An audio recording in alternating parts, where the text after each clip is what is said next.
You're not afraid of failing. You're afraid of finding out what you're actually capable of, and then having no excuse left. That's the fear nobody talks about. Not the fear of falling short. The fear of finding out the ceiling was always higher than you claimed. The fear that the life you've been living has been smaller than it needed to be. That one lands differently, doesn't it? Most people spend their lives managing fear, negotiating with it, building routines around it, finding clever ways to stay busy enough that they never have to sit with it. And it works, for a while. The job is fine. The relationship is comfortable enough. The dreams get quietly filed under someday, and someday never comes. Not because life didn't offer the opening, but because fear was standing in the doorway and you learned to walk around it instead of through it.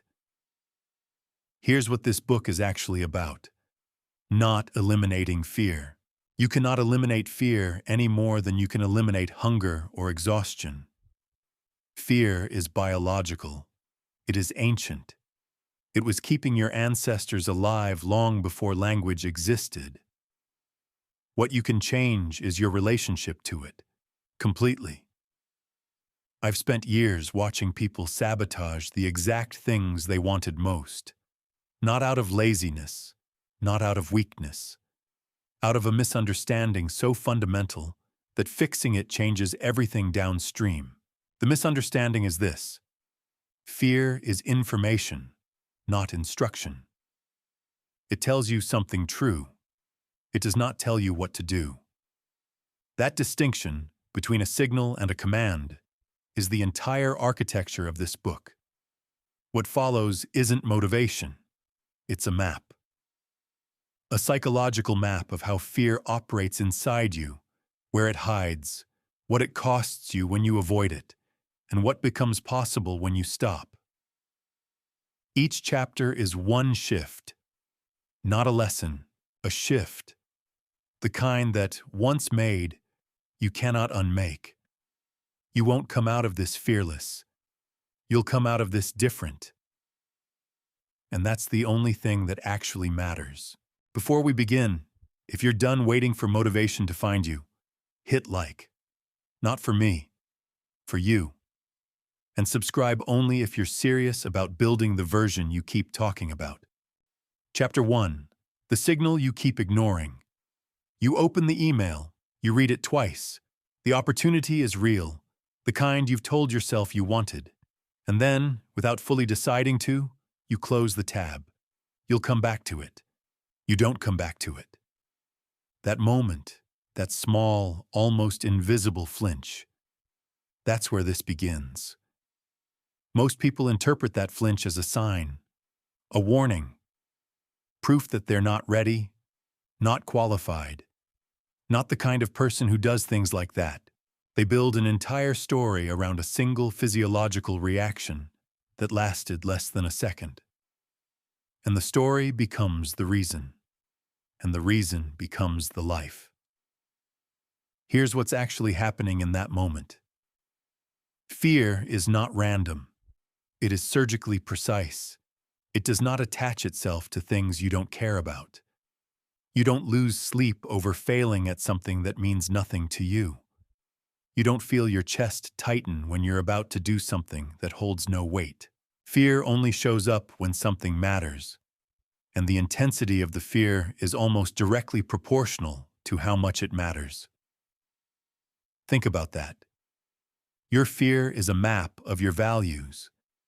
Every time you feel that pull away from something, that resistance, that sudden urge to check your phone or reorganize your desk or find a reason why now isn't the right time, that is your nervous system pointing directly at something that holds real significance for you. Not saying don't go there, saying this is important, proceed with full attention. The problem is, nobody teaches you to read it that way. You're taught to interpret fear as a stop sign. Red light, back off, not for you. And so you spend years, sometimes decades, treating the most honest signal your body produces as evidence of your own inadequacy. A musician I read about once described the moment before every performance as feeling like standing at the edge of a cliff. For years, she interpreted that feeling as confirmation that she wasn't cut out for performing. She almost quit. What she eventually understood was that the cliff feeling never showed up when she was doing something small, only when she was about to do something real. The fear wasn't telling her to stop. It was telling her she was about to play the best set of her life if she didn't run. Fear is diagnostic. That's the reframe that changes everything. When you feel it, the question isn't, should I back off? The question is, what exactly is this pointing at? Because fear is never vague when you examine it closely. Vague fear is just unexamined fear. Bring it into focus, and it always reveals something specific. A specific vulnerability, a specific desire, a specific version of yourself that you're not sure you can become. And right there, in that specificity, is the most valuable information you will ever receive about yourself. Look, there's a difference between fear as signal and fear as noise. Not all fear deserves the same response. The fear you feel when someone's following you at night is different from the fear you feel before hitting send on an important email. One is threat detection, the other is growth detection, and they live in completely different parts of your psychology. The skill, and it is a skill, not a personality trait, is learning to tell them apart. Threat fear wants you to physically move away. Growth fear wants you to mentally move forward. Threat fear is about survival. Growth fear is about becoming. One contracts you, the other expands you. Most of the fear you carry every day is growth fear wearing the clothes of threat fear. Your brain, which hasn't fundamentally updated its operating system in about 200,000 years, cannot fully distinguish between a saber-toothed predator and a difficult conversation with your boss. It responds to both with the same alarm system, same elevated heart rate, same cortisol spike, same urgent message, danger, retreat. But you're not in danger. You're on the edge of something. The physiological response is identical. The meaning is completely different. And meaning is the only thing you actually have control over. Here's the uncomfortable part, and you already know this is true. Most of the time, when you say, "I'm not ready," you're not describing your actual capability. You're describing your fear. Those are not the same thing. Readiness is about skill. Fear is about exposure. You can be fully capable and still terrified. In fact, the most capable people often experience the most fear because they've developed enough self-awareness to know exactly what's at stake. The people who seem fearless aren't less afraid. They've just stopped confusing the signal with the verdict. Think about the last thing you avoided, not the big dramatic avoidance, the small one, the call you kept meaning to make, the draft you kept not finishing, the conversation you rehearsed in your head 17 times and never had. What was the fear actually saying? Not the surface version, the real version underneath. Because under "I'm not ready," there is almost always something more specific. I'm afraid that if I try this seriously, and it doesn't work, I won't be able to pretend anymore that I could have done it. That's a different fear entirely. That's the fear of losing the dream as a future option. The fear of converting someday into "I tried and it wasn't enough." And that fear makes complete sense. It's not irrational. It's protecting something real. The image of yourself as someone with untapped potential. But here's the cost. You stay permanently in the position of almost, always about to begin, always preserving the possibility while spending the actuality. The signal is asking you to cash in the possibility for the reality. That's terrifying. It's also the only trade worth making. When fear shows up now, try something different. Instead of asking whether you should move forward, ask what this fear is specifically protecting. What is it covering? What would become visible if you moved through it? That question does something important. It turns the fear from an obstacle into a diagnostic tool. You stop fighting it and start reading it. And when you read it clearly, when you strip away the noise and find the specific, honest core of what the fear is actually pointing at, you realize it's always pointing at the same thing. The next version of you. The one that exists just past the discomfort. The one that only becomes real if you stop treating the signal like a verdict. The email is still there. The tab is still open. Not just the literal one. The one you closed 6 months ago, a year ago, 3 years ago. The one you told yourself wasn't the right time. It's still there. And so is the fear. And so are you.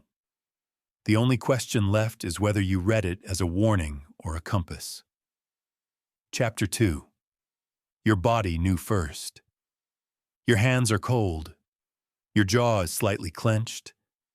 Your breathing has gone shallow without you noticing. You've been in a low-grade state of physical tension for 20 minutes, and your mind is convinced it's about whether you're prepared enough. It's not about preparation. Your body already knows something is important. It started responding before your conscious mind caught up. This is where most people lose the plot. They feel the physical experience of fear and immediately interpret it as evidence of a problem. The heart rate spikes and they think something is wrong with them. The stomach tightens and they read it as a signal to retreat. The hands tremble and they decide it means they're not the kind of person who does this. But the body isn't malfunctioning. It's mobilizing. Every symptom of fear is also a symptom of readiness. That is not a reframe for the sake of comfort. It is a physiological fact. What your nervous system does when it detects something important is prepare you to perform at a higher level than your baseline. More oxygen to the muscles, sharpened sensory processing, faster reaction time, elevated focus. Your body is not trying to stop you. It's trying to make sure you show up at full capacity. The problem is purely interpretive. You've been taught to read activation as alarm. Think about what happens to a sprinter in the blocks before a race. Heart hammering, muscles coiled, every sense dialed up. If that sprinter has never learned to read those signals correctly, they might decide the physical intensity means something is wrong, that their body is failing them at the worst possible moment. But a sprinter who understands their own physiology knows exactly what that state means. It means their body has done everything right. It's ready. All that's left is to run. You are the sprinter. You've just been misreading your own starting blocks. There's research behind this that's worth understanding. Studies at Harvard and Stanford have looked at what happens when people are taught to reframe physical anxiety not as something to calm down, but as something to harness. The results aren't marginal. Performance improves measurably in public speaking, in testing environments, in high-stakes negotiations. Not because the physical experience changes, because the story about the physical experience changes. Your brain is a narrative machine. It doesn't just experience events. It immediately constructs a story about what those events mean. And the story it tells about your body's response to fear determines almost everything about how you perform in the moments that matter most. Here's something most people never realize. The physiological profile of fear and excitement are virtually identical. Same elevated heart rate, same rapid breathing, same adrenaline surge, same heightened awareness. The body cannot tell the difference between being afraid and being thrilled. Only the mind can. And the mind is making that call based entirely on the label it reaches for first, which means the label is a choice. Not an easy one, not an automatic one, but a choice. When researchers asked people about to give a difficult speech to say out loud, "I am excited," rather than "I am calm," their performance improved significantly over both the calm group and the control group. Not because excitement is always better than calm, because trying to suppress a strong physical state by telling yourself to be calm is fighting against your own biology. It doesn't work. The activation is real. The only question is whether you call it fear or fuel. This isn't about pretending. It's about accuracy. Because here's the thing. When you feel that surge before something that matters, calling it fear isn't actually accurate either. It's a physiological preparation state. Fear is the story you're adding on top of it. So when your palms are damp before an important conversation, try this. Don't tell yourself to calm down.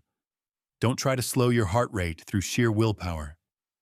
Instead, notice the activation, actually feel it, and say simply, "My body is ready." Not hyped, not performed, just accurate. Your body is ready. Because it is. There's a deeper layer to this. When you spend years misreading your body's preparation signals as malfunction, something else happens. You start to distrust yourself in the moments that matter most. You learn to associate importance with dysfunction. Every high-stakes moment carries this legacy reading. When things get real, my body breaks down. And that belief, accumulated over years of misinterpretation, does more damage to your confidence than any failure ever could. Because you can recover from failure. You can learn from it, reframe it, move past it. But a fundamental distrust of your own body in critical moments? That sits underneath everything. It's the reason capable people underperform. Not lack of skill, not lack of preparation. A trained, habitual misreading of their own readiness signals. Reversing that takes time. But it starts with one moment of correct interpretation. One moment where you feel the activation, and instead of contracting, you recognize it. There it is.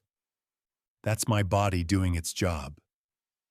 The cold hands, the shallow breath, the coiled-up tension you've been carrying since you woke up this morning.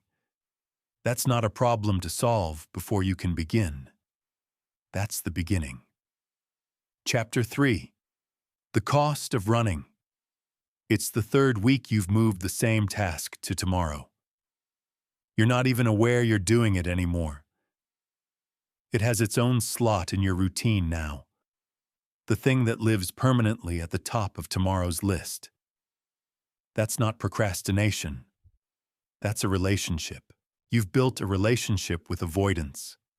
And like most relationships, the longer it goes on, the more it shapes who you are. Here's the mechanism nobody explains clearly enough. Every time you avoid something that frightens you, two things happen simultaneously. The immediate discomfort goes down. That part works. That's why you keep doing it. But the fear itself goes up. It expands. It takes up more psychological real estate.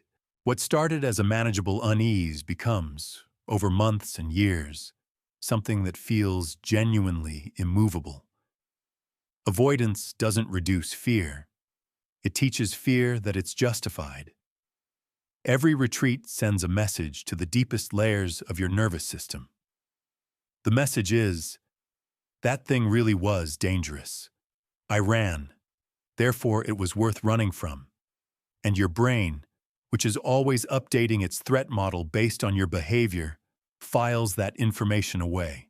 Next time the same situation appears, the threat response will be slightly stronger, slightly faster, slightly more convincing. You are training yourself. The question is only what you're training yourself to do. Think about someone who has a difficult conversation once, gets through it, even imperfectly, and survives. The next difficult conversation is still uncomfortable, but the nervous system has new data. You went there. You came back. You're okay. That data is more powerful than any reassurance anyone can give you. But the person who avoids the conversation, who sends the text instead of making the call, who lets the situation fester rather than address it, that person's nervous system also has data. And the data says, we don't go there. Avoidance is a vote. Every single time you dodge something, you are casting a ballot about who you are. Not in some abstract motivational sense, neurologically. You are literally reinforcing a self-concept. I am the kind of person who doesn't do that. And self-concepts, once established, operate automatically. You stop choosing to avoid. You just avoid. It becomes part of how you move through the world. This is why avoidance accelerates. It's not linear. The first avoidance is a decision. The 10th is a habit. The 100th is an identity. An identity-level fear is the hardest to move because it no longer feels like fear. It feels like just being realistic about who you are and what you're capable of.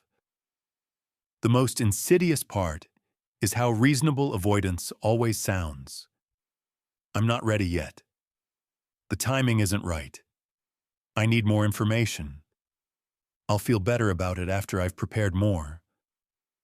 These are not lies exactly.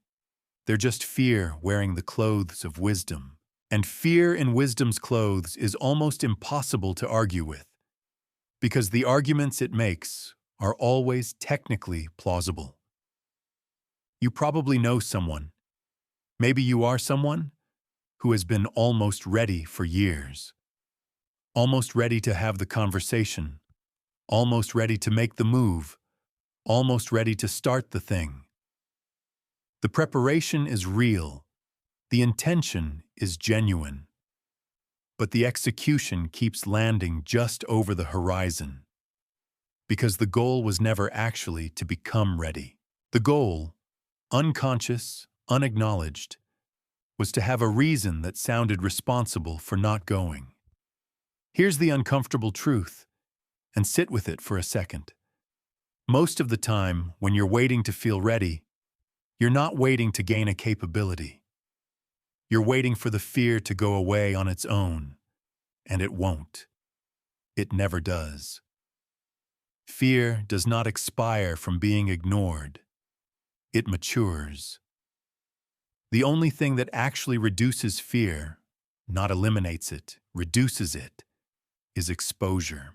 Real, direct, uncomfortable contact with the thing you've been managing around. Not once. Not as a dramatic gesture. Repeatedly, incrementally, consistently, because what exposure does is update the threat model.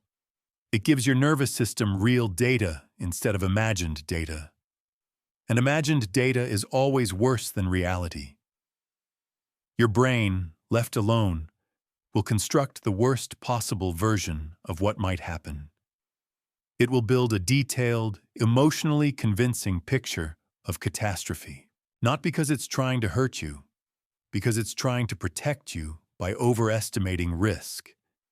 It would rather you avoid 10 harmless things than walk into one genuinely dangerous one. From a pure survival standpoint, that makes sense. From a life standpoint, It is extraordinarily costly. Because here's what running actually costs you. Not just the specific opportunity you avoided.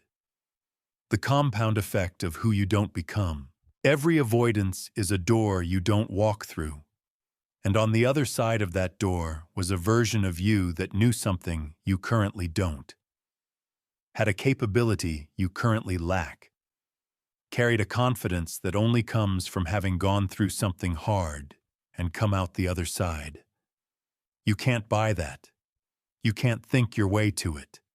You can't read enough books to substitute for it. The only way to have it is to have gone through the thing. And every time you don't, you widen the gap between who you are and who you're capable of becoming. I've watched people realize this late. Really late. In their 50s, looking back at a trail of almost decisions and wondering what the actual cost of all that management was. The answer is never one thing. It's accumulated. It's the career that plateaued early because the difficult conversation never happened. The relationship that ended from years of not saying the real thing. The project that lived in a document forever because putting it into the world felt too exposed. None of it dramatic, all of it real. The task at the top of tomorrow's list is not going to become easier by waiting. The fear is not going to become smaller by being respected. The version of you that knows how to do this is not going to arrive fully formed one morning when the conditions are finally right. It only becomes real when you stop running. That's not a threat. That's just the math of how avoidance works.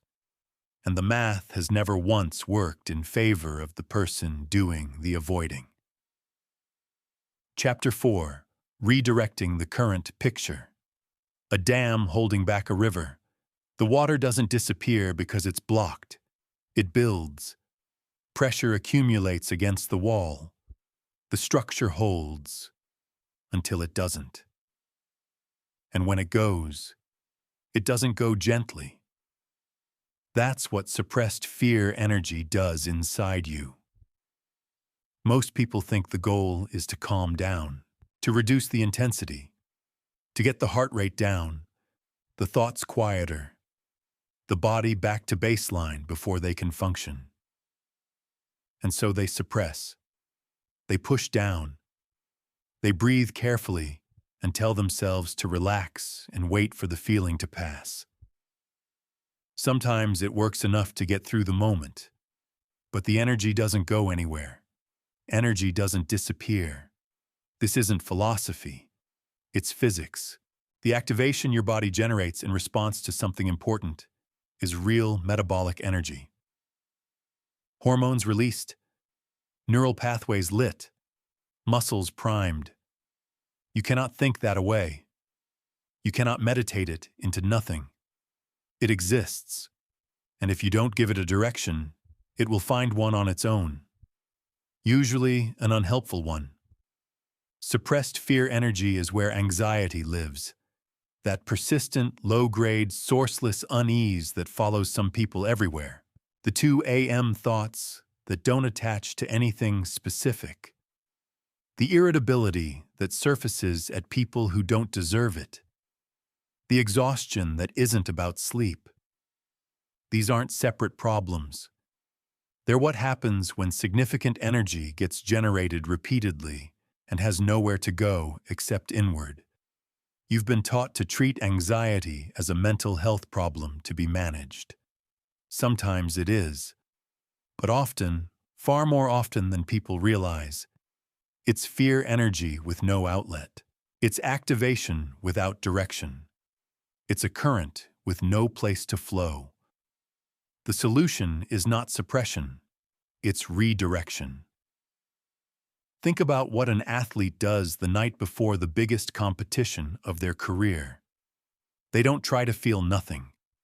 They don't attempt to return to baseline. They take that charged, coiled, ready energy and they pour it into something purposeful.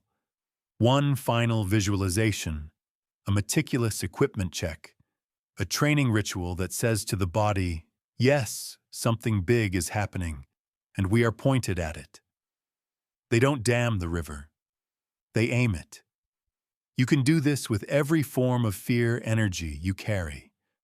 But it requires one thing first. You have to stop treating the activation as the enemy. Because as long as you're fighting the feeling, all your energy goes into the fight. Nothing is left for the actual thing you're afraid of. Here's a specific way this works in real life. You have a difficult conversation you've been avoiding. The thought of it makes your chest tight, your thinking scattered, your body restless. The avoidance pattern says, I feel bad when I think about this, so I'll stop thinking about it. But the energy doesn't stop. It converts. It becomes the vague dread that follows you through the day, the distraction that makes everything else harder. Now try the redirection. Instead of suppressing the activation, you aim it. You use the heightened state to think through the conversation more carefully than you would in a calm moment. You write down exactly what you need to say. You consider the other person's likely response. You prepare not to eliminate the fear, but to convert it into precision. The fear energy becomes the engine of your preparation. And your preparation builds the one thing suppression never could: actual competence, which creates actual confidence, which reduces the fear not by avoiding it, but by earning your way through it. This is the mechanism. Fear energy flows somewhere, always. The only question is whether you choose the direction or let it choose for you. Left undirected, it becomes anxiety. Directed at preparation, it becomes readiness. Directed at the task itself, it becomes performance. Directed at creative work, it becomes urgency that produces things you couldn't make in a comfortable state. Some of the most honest creative work exists because someone was afraid and poured it directly onto the page instead of pushing it down. The edge in certain music, the rawness in certain writing, the specificity in certain performances that makes you feel seen in a way polished work never does. That's not talent. That's redirected fear energy finding its most useful form. You have access to that same energy every single day. Every anxiety, every dread, every low-grade fear that follows you through your week, that's all convertible. None of it has to become the 2 a.m. thoughts. All of it can become the material. But the redirection has to be intentional. This is not automatic. Your nervous system defaults to suppression because suppression feels like relief in the short term. Training yourself to redirect instead requires you to catch the moment when the fear energy rises, and make a conscious choice about where it goes before the default kicks in. It gets easier. Not because the fear decreases, but because the redirection becomes faster, more habitual. You start to recognize the activation for what it is. Not a problem arriving, but a resource arriving. And you get faster at the question. Where do I point this? The river doesn't stop flowing just because you want it to, but a river that's aimed, that has banks, direction, purpose. That river carves canyons. It doesn't flood. It doesn't destroy. It builds. Your fear is a current. It has been building for a long time. And you have been standing at the dam, holding it back, wondering why you're exhausted. Stop holding it back. Aim it, and watch what it carves. Chapter 5. The label switch. You're standing outside a room where something important is about to happen. Your heart is hitting your ribs.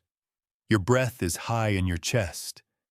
Your hands have that electric, slightly too alive feeling. And your brain, without asking permission, files all of it under one word: fear. But here's what's actually true. Your brain just lied to you. Not maliciously, not even incorrectly exactly, but incompletely, in a way that costs you enormously. Because the physical state you're in right now has no inherent meaning. It is raw activation, neutral voltage. The meaning gets assigned afterward, in a fraction of a second, by the label your brain reaches for first. And that label, more than your skill, more than your preparation, more than your actual capability, determines what happens next. Fear and excitement are physiologically identical. This is not a metaphor. The heart rate elevation, the adrenaline, the shallow breathing, the heightened sensory awareness, these are the same across both states. The body produces them for the same reason. Something important is happening, and full resources are required. The body doesn't know if that's wonderful or terrible. It just knows it's significant. Only the mind knows the difference. And the mind is making that call based entirely on which label it learned to reach for first. Most people learned fear first. Early experiences of high activation, a difficult test, a public embarrassment, a moment of unexpected exposure, got filed under danger. And from that point forward, the brain built a pattern. Activation equals threat. High arousal equals something to manage, suppress, escape. The label calcified. And now, decades later, every time the body produces that same state for any reason, excitement, anticipation, love, ambition, the brain reaches for the same old filing system. Danger, retreat, suppress. Researchers at Harvard ran a study that should be required reading for every human being who has ever been nervous before something important. Participants about to give a high-stakes speech were divided into groups. One group was told to say, "I am calm." Another was told to say, "I am excited." The calm group performed worse. Not slightly, significantly worse. Because telling yourself to be calm when your body is in full activation is like trying to stop a moving car by pressing harder on the accelerator. You're fighting your own biology. The suppression takes energy. Energy that should have gone into the performance. The excited group didn't experience less fear. They experienced the same activation. They just told the truth about it. And the truth was closer to excitement than danger. Because they were about to speak, not about to be attacked. And that single relabeling, one word said out loud, rerouted the entire experience. Your brain is a narrative machine. It does not experience events directly. It experiences the story it tells about events. And stories pivot on single words. The word you apply to your internal state in a high-pressure moment is not a description. It's a direction. It tells your brain which neural pathway to activate, which memories to pull forward, which behavioral repertoire to access. Fear pulls forward memories of failure, avoidance instincts, contraction. Excitement pulls forward memories of engagement, approach instincts, expansion. Same heartbeat. Completely different person walking into that room. Here's where it gets more interesting and more practical. The label switch isn't just about switching fear to excitement. It's about learning to catch the moment of labeling at all. Because most people never realize they're doing it. The label gets applied so fast, so automatically, that it feels like simple perception. Like you're just accurately reading your own internal state. You're not. You're interpreting it. And interpretation is a skill that can be developed. Start noticing the moment between the activation and the label. That gap, which is genuinely tiny at first, is where your agency lives. You feel the surge, and before the brain stamps it with its default word, you get a fraction of a second to choose, not to pretend the activation isn't there, not to perform positivity over genuine dread, but to ask accurately, what is this actually? Is this a threat to my survival, or is this my body telling me that what's about to happen matters? If it matters, it's not fear, it's significance. And significance deserves to be met with engagement, not retreat. There's a subtler version of this that almost nobody talks about. The label switch works not just for big moments, speeches, interviews, confrontations, but for the chronic, low-level activation that most people carry everywhere. That background hum of unease that they've labeled anxiety for so long, it feels like a personality trait. I'm just an anxious person. It's just how I am. But that hum is often not anxiety in any clinical sense. It's unlabeled activation. It's energy that accumulated from sources the person never examined, moving through them without direction or name. And when you give that energy an honest label, not anxiety, but caring deeply about things I haven't addressed, not nervousness, but awareness that something real is at stake, the experience shifts. Not because you've changed the underlying state, because you've changed the story. And the story changes the trajectory. The label switch is not about optimism. It's about accuracy. Fear is often the least accurate label for what you're actually experiencing. It's the default, the learned reflex, the first file the brain opens. But defaults can be overridden. Reflexes can be retrained. And the retraining starts with one honest question in the moment of activation. What is this actually telling me? Not what does this feel like? Not what do I wish it felt like? What is it actually telling me about what matters here? What's real here? What's being asked of me here? Answer that question honestly, and the label will follow naturally.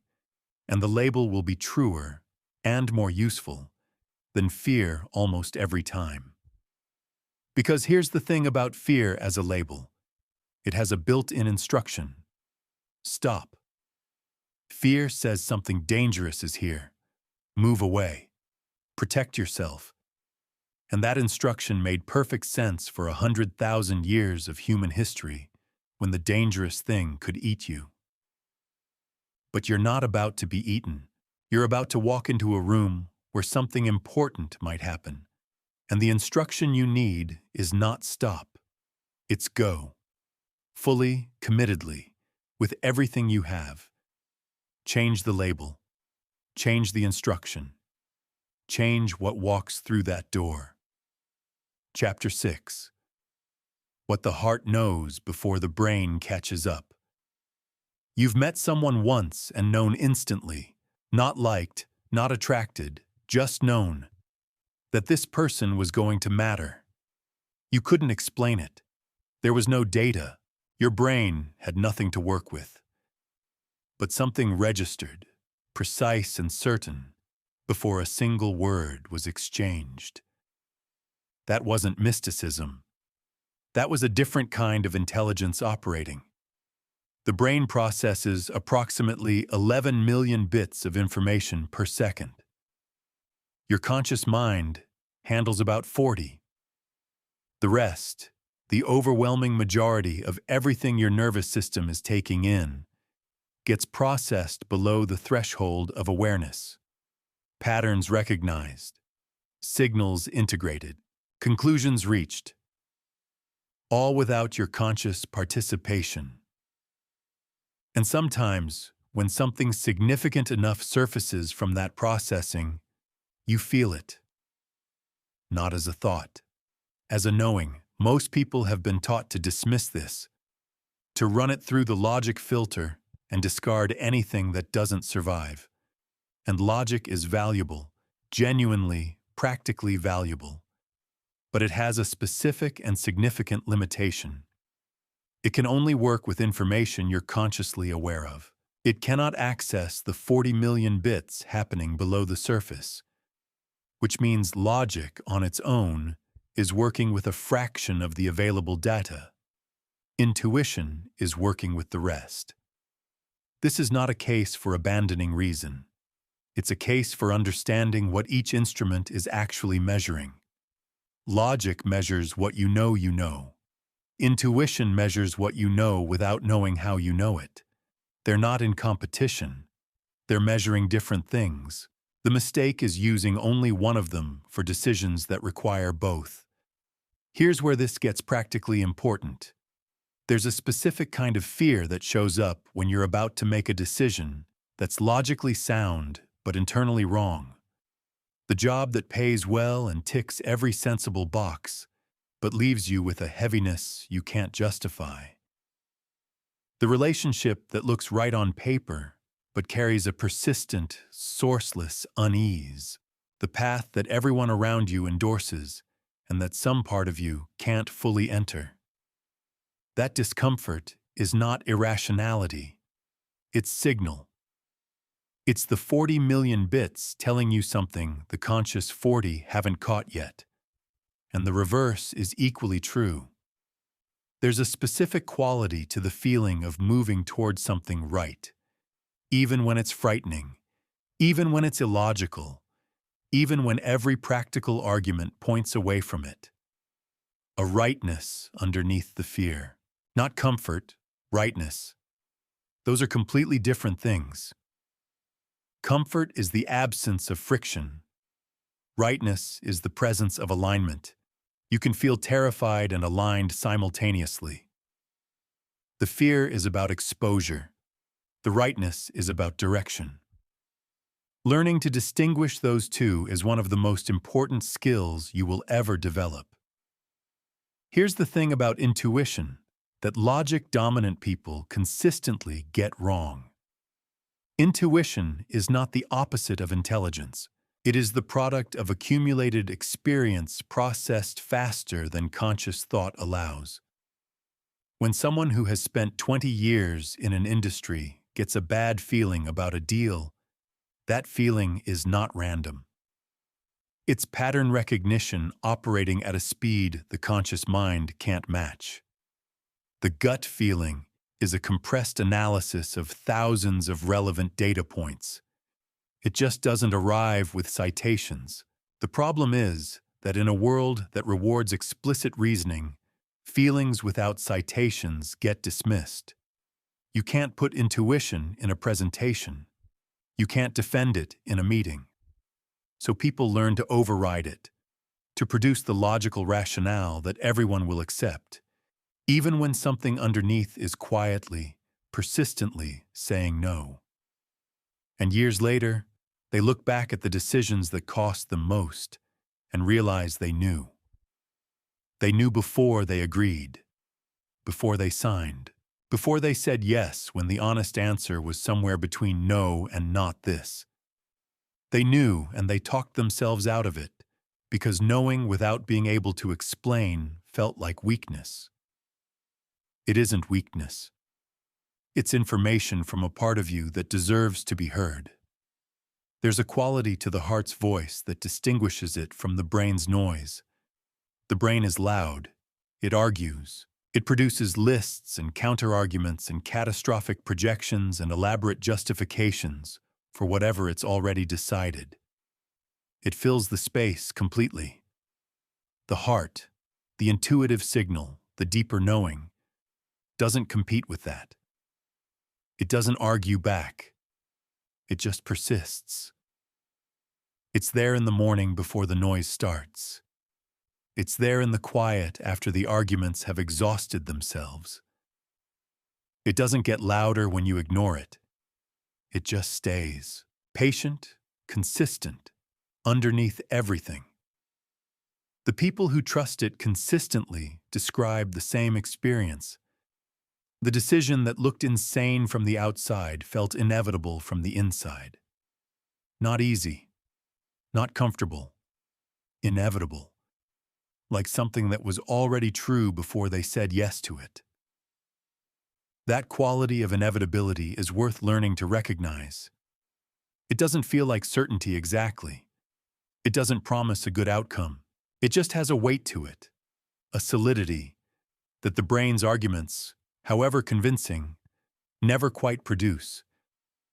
The brain can build a compelling case for almost anything. The heart only ever points one direction. Logic is the instrument you use to navigate the path. Intuition is the instrument that tells you which mountain you're supposed to be climbing. Use both.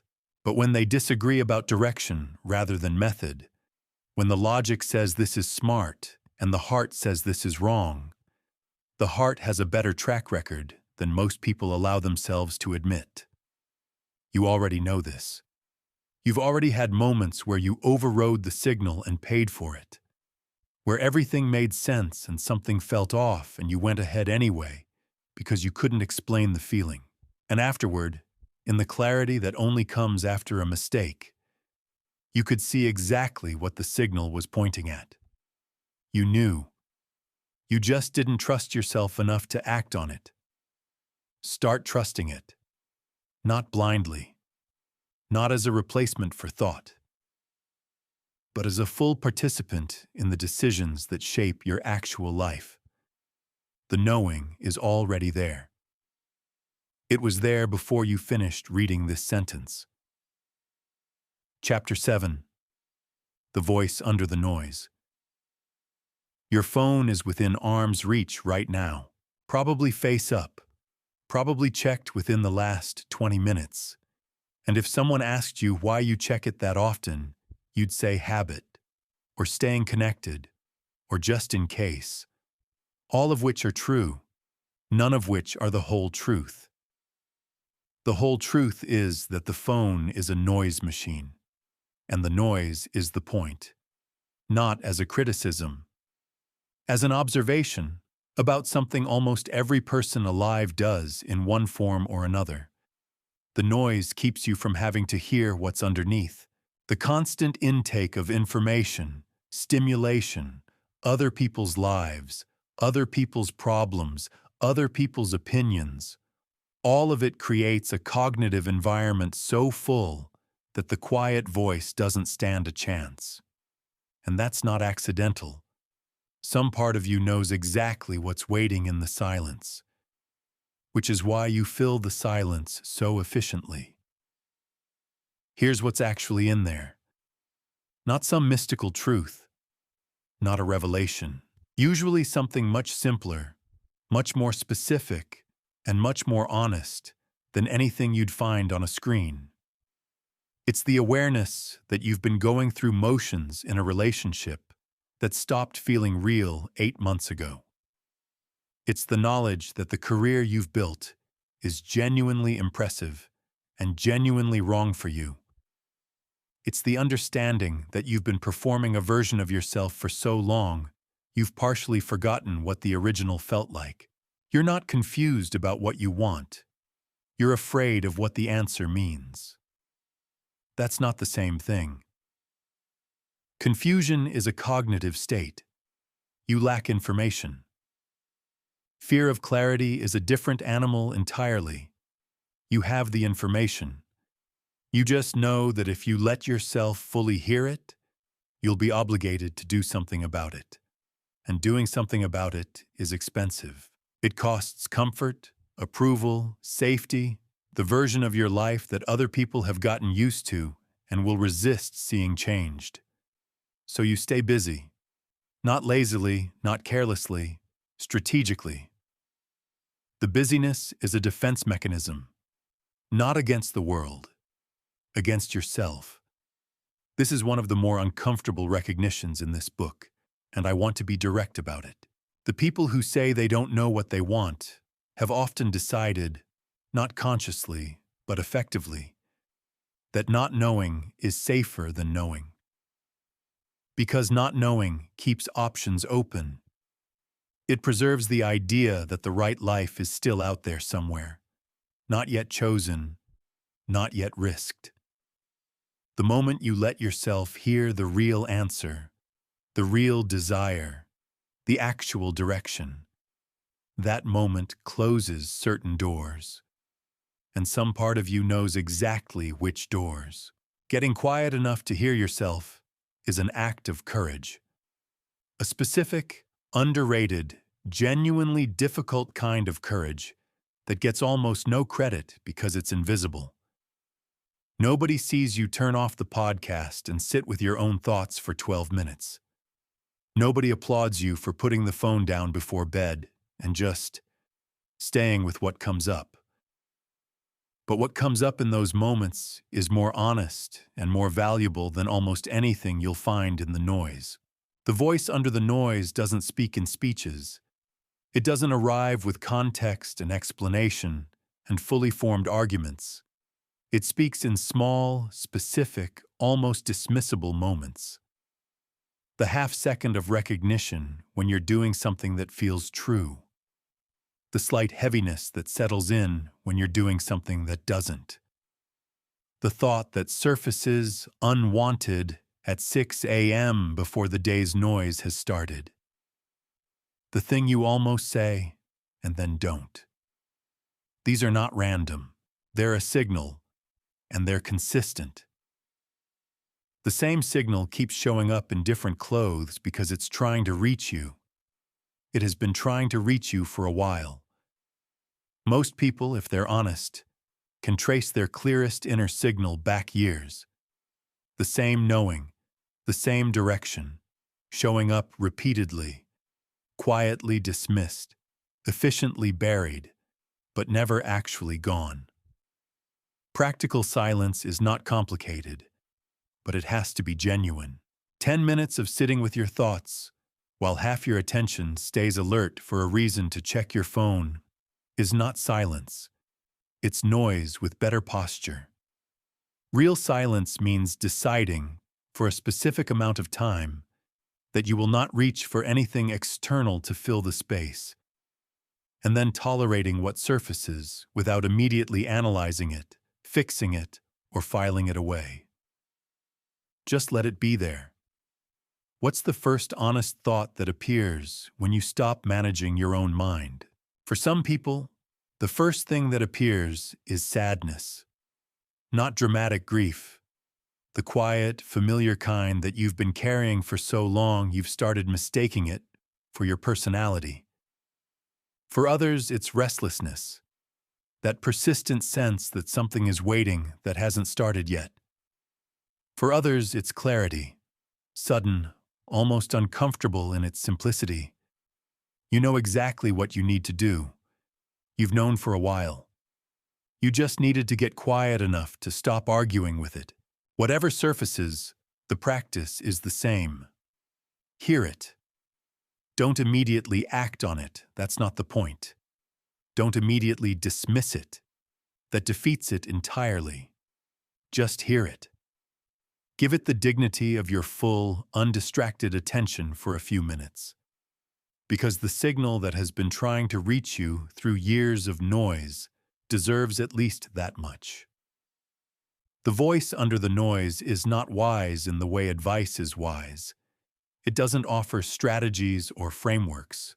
It just tells the truth about where you are and what you need, which is rarer and more valuable than most people realize. Because most of the information you receive about your own life comes filtered through what other people think about it. What would sound reasonable? What would be acceptable to want? The voice doesn't care about any of that. It only knows what's true. And what's true is always simpler than the noise would have you believe. Simpler, more specific, and almost always quietly, persistently pointing in one direction. The same direction it's been pointing for longer than you've been listening. Put the phone down. Sit with yourself for 10 minutes. Not to meditate. Not to process. Just to hear what's been trying to reach you. It's still there. It always is. Chapter 8. When the plan dissolves. You had it mapped. Not loosely, specifically. You knew the sequence, the timeline, the metrics for success. You knew what the next 5 years looked like, maybe the next 10. And then, on a completely ordinary day, the map became obsolete. Not gradually, all at once. And the feeling that followed wasn't just disappointment. It was vertigo. The particular dizziness of being in free fall without having jumped. Most people experience this at least once. A job disappears. A relationship ends without warning. A health diagnosis reorders every priority. A plan that seemed solid turns out to have been built on assumptions that were never as stable as they felt. And in the aftermath, when the structure is gone and the future is suddenly and completely unreadable, something primal kicks in. The mind starts reaching for a new plan immediately. Not because a new plan is available, it isn't, not yet. But because the absence of a plan feels genuinely dangerous to a brain that has equated control with safety for its entire operating life. Here's the problem with that reflex. The frantic reaching for a new structure, the urgent need to reestablish certainty before you've actually processed what happened, means you move through the dissolution too fast. You skip the part where something important is available, the part where the absence of a plan creates an opening that a plan would have foreclosed. Control is a story, a useful one, a necessary one to some degree, but still a story, a narrative you impose on a future that was never actually yours to dictate. You had a plan. The plan felt like control. What you actually had was a detailed description of your preferences. And the universe, which does not read preference documents, proceeded accordingly. This is not nihilism. Your choices matter. Your preparation matters. Your effort matters enormously. But the outcome, the actual shape of what happens, that was always a collaboration between your actions and forces you never fully controlled. The plan was your contribution to the collaboration, not the whole thing. When the plan dissolves, what's actually happening is that the collaboration is becoming visible. The part you couldn't control is surfacing, and most people's response to that visibility is panic, because it confirms something they've been trying not to know, that the certainty was always partial, that the control was always shared. Accepting that is not resignation, it's accuracy. And accuracy, even when it's uncomfortable, is always more useful than a comforting fiction. Here's what becomes available in the dissolution, if you can stay present long enough to find it. When the plan is gone, the question of what you actually want, stripped of what seemed achievable, stripped of what seemed practical, stripped of what you'd built your identity around, becomes suddenly, nakedly available. The structure that was organizing your life is gone, and in the space where it was, something honest can surface. Not immediately. The vertigo has to settle first. The grief of a lost plan is real and deserves to be felt, not bypassed. But after the settling, in the open space of not knowing what comes next, that's where some of the most important information of a life becomes accessible. People who've been through significant dissolution, job loss, relationship endings, illness, financial collapse, often describe the same phenomenon. In the aftermath, once the panic subsided, they found themselves doing something they hadn't done in years, thinking about what they actually wanted rather than what they were supposed to want. Noticing what they missed from the collapsed structure and what, if they were honest, they didn't miss at all. The dissolution becomes a diagnostic. It shows you, with unusual clarity, what was load-bearing and what was just furniture. What you were doing because it genuinely mattered, and what you were doing because it fit the plan. And sometimes, not always, but often enough to take seriously, the answer is more furniture than you expected. There is something that lives on the other side of a dissolved plan that cannot be accessed any other way. Not because suffering is noble or necessary. It isn't, in itself. But because the removal of structure is the only thing that forces certain questions to the surface. Questions you wouldn't ask while the plan was working. Questions like, was this actually my life? Or was this a reasonable approximation of it that I stopped questioning? The distinction between your designed life and the life that was waiting for you, that distinction only becomes visible when the design fails. Because while the design is intact, it provides a constant, convincing answer to every question about direction. Just follow the plan. And following the plan is a way of not having to ask whether it's the right plan. Dissolution removes that option. And the question, suddenly unavoidable, turns out to have an answer that was there all along. The practical work of dissolution is learning to tolerate the gap. The gap between the plan that ended and the next thing that hasn't clarified yet. That gap is genuinely uncomfortable. The brain does not like open-ended states, does not like uncertainty without a resolution timeline, does not like the feeling of narrative suspension. But the gap is also where things clarify, where the noise of the previous structure settles enough that the signal becomes audible. Don't fill it too fast. The instinct will be to reach for the nearest available structure, any structure, to end the discomfort of not knowing. Resist that. The right next thing usually requires the gap to do its work first. Decisions made in the first days of dissolution are almost always about escaping the feeling rather than responding to the reality. Give the reality time to show you what it actually contains, and it will show you. Not on your timeline, not according to any plan, but it will show you. Because the dissolution of what wasn't working is always, at some level, a clearing.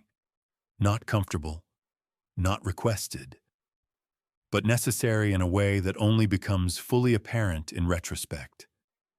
The map became obsolete on an ordinary day, and on another ordinary day, further off, less predictable than you'd like, you'll realize that was the day something real began.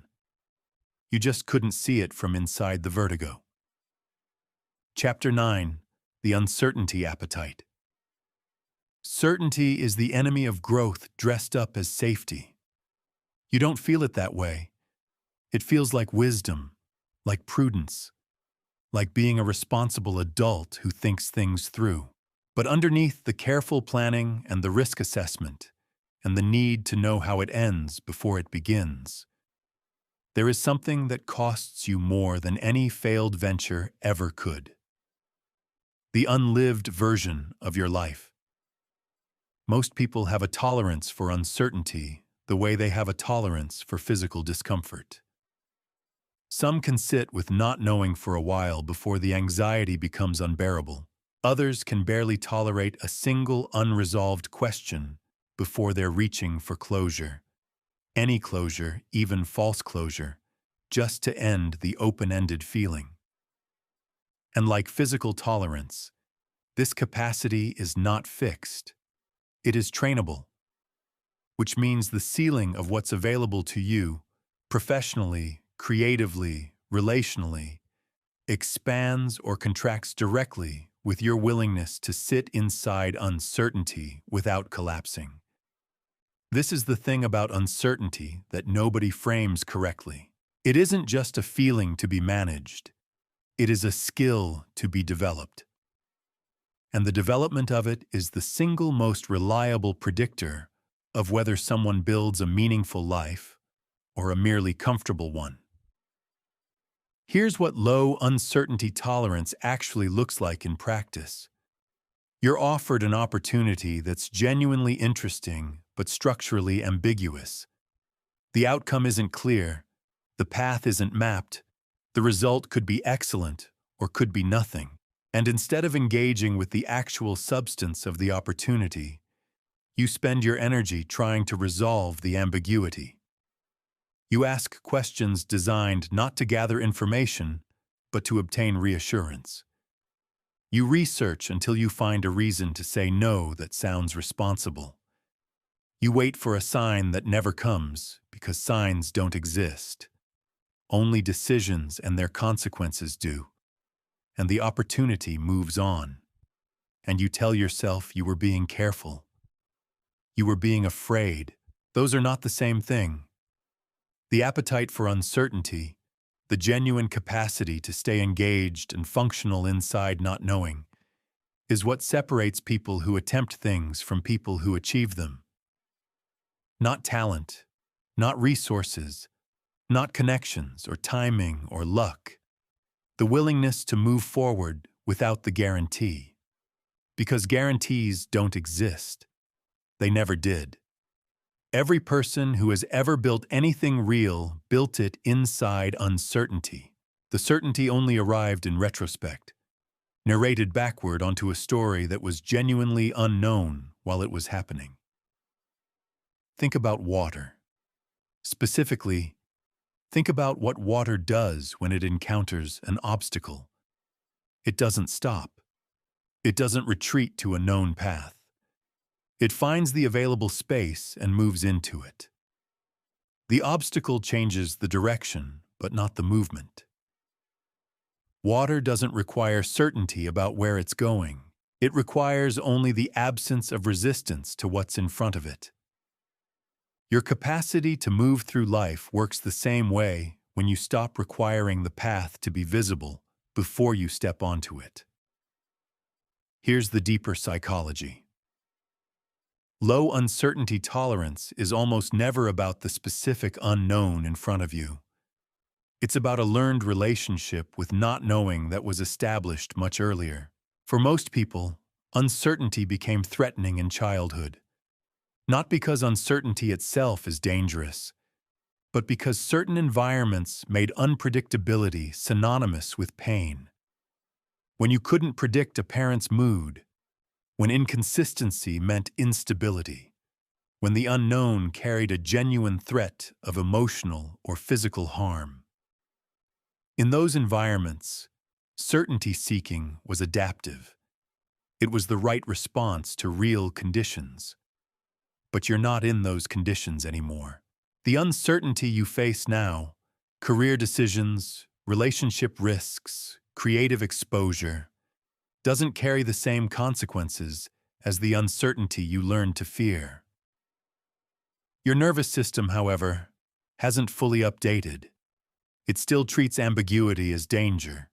It still generates the same alarm in response to not knowing that it learned to generate when not knowing was genuinely costly. Understanding this doesn't eliminate the discomfort, but it changes its meaning. When you feel the pull toward certainty, toward resolution, toward closing the open loop before it's ready to close, that's not wisdom speaking. That's an old protection operating in a new environment where it no longer serves you. The work of developing an uncertainty appetite is not about becoming comfortable with chaos. It's about learning to distinguish between uncertainty that signals genuine danger and uncertainty that simply signals the absence of a guarantee. Most of the uncertainty in your daily life is the second kind. Nothing dangerous is actually pending. You just don't know how it turns out. And not knowing how it turns out is not a problem. It is the condition of being alive and trying things. Here's something slightly uncomfortable that you probably already know. The life you most want to live, the version of it that exists in the clearest, most honest part of your imagination, requires more uncertainty than the life you're currently living. Not marginally more, significantly more. Because the life you most want requires you to attempt things where the outcome isn't guaranteed. To invest in things that might not work. To be visible in ways that invite judgment. To commit before you have proof that committing is safe. Every version of a meaningful life is built on unguaranteed investments. That's not a design flaw. That's the design. Meaning requires stakes. Stakes require uncertainty. There is no path to a life that matters that doesn't run directly through not knowing. The question is whether you develop the appetite for it or spend your life managing around it. Developing the appetite is incremental. You don't go from certainty-dependent to uncertainty-tolerant overnight. You build it the same way you build physical endurance, by incrementally extending your time inside the discomfort. You take one action today where the outcome is genuinely unknown. Not a massive leap, a real but manageable step into unresolved territory. You stay with the discomfort of not knowing how it goes. You resist the urge to seek false resolution, and you notice that you survive the not knowing. That the open loop, while uncomfortable, does not destroy you. Then you do it again, slightly further, slightly less resolved. Over time, the nervous system updates. The threat response to ambiguity decreases, not because ambiguity becomes less real, but because you've accumulated evidence that you can function inside it. That not knowing is survivable. That some of the best things that have ever happened to you began as uncertainty you almost didn't enter. Because they did. Think back. The relationship you almost didn't pursue because you weren't sure how it would go. The opportunity you almost declined because the outcome wasn't clear. The conversation you almost didn't have because you didn't know how it would land. The ones you went ahead with, what did they produce? Not always what you expected. Sometimes better, sometimes different. Occasionally painful, but always real. Always informative. Always part of an actual life rather than a managed one. The deadness that some people feel in their lives. That persistent, low-grade sense that something is missing. That's often not the absence of good things. It's the absence of genuine uncertainty. Everything is known. Everything is managed. Everything is predictable. And predictability, pursued too completely, becomes its own kind of prison. Comfortable, quiet, and slowly suffocating. The antidote is not recklessness, it's appetite, the deliberate cultivation of a willingness to enter territory where the map runs out. To ask the question whose answer you can't control. To start the thing whose ending you can't see. The uncertainty is not the obstacle between you and the life you want. It is the entrance to it. Walk in. Stay present. See what's there. Chapter 10. The shadow in the room. There's a thought you pushed away this morning. You know exactly which one. It surfaced, briefly, specifically, with a clarity that was almost uncomfortable, and before you fully registered it, something moved to cover it. Another thought, a task, the phone, whatever was nearest. That thought is still there. It's been there a long time. It just doesn't get to stay visible. Every person carries what psychology calls a shadow. Not in any mystical sense, but in a precise, clinical one. The shadow is the collection of everything you've decided you cannot be, cannot feel, cannot want, cannot acknowledge.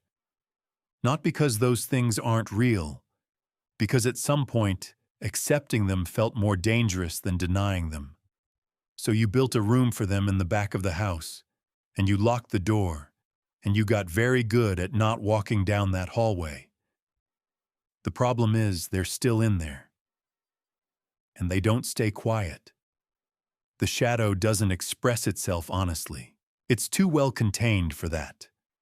Instead, it leaks, sideways, indirectly, through behavior patterns you don't fully understand. The anger that surfaces at completely disproportionate moments. The sabotage that appears just as something good is about to solidify. The relationships that follow the same arc, no matter how different the other person is. The recurring sense of being wronged by a world that seems, from the outside, to be treating you reasonably well. These are not character flaws.